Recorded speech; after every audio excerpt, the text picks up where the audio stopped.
One such novel is Persuasion, which took over my heart a few years back. It's a story about Anne Elliot, who fell in love with a young naval officer, Frederick Wentworth, at the age of 19.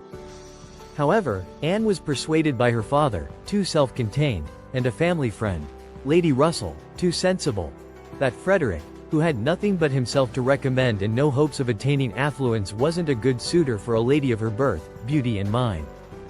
Consequently, their engagement was broken off.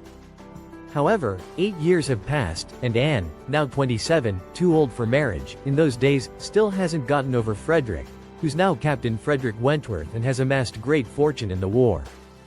She has kept all their memoirs intact and had only newspapers for her authority, which gave her no hint if Frederick is married or not, or worse if he fancies a woman.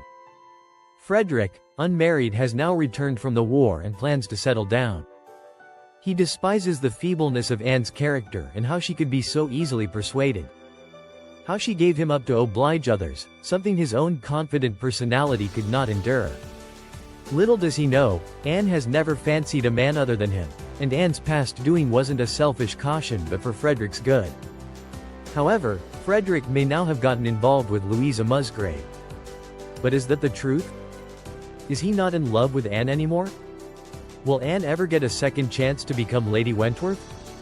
Despite all hope gone, how Anne could keep Frederick in her heart for 8 long years, rejecting what all proposals came along the way, is beyond compare. The story, the characters, the way their regrets, concerns and satisfactions are described, the overall calmness in the novel have all greatly appealed me. It all just seemed apt for a novel which showcases how devoted love can be.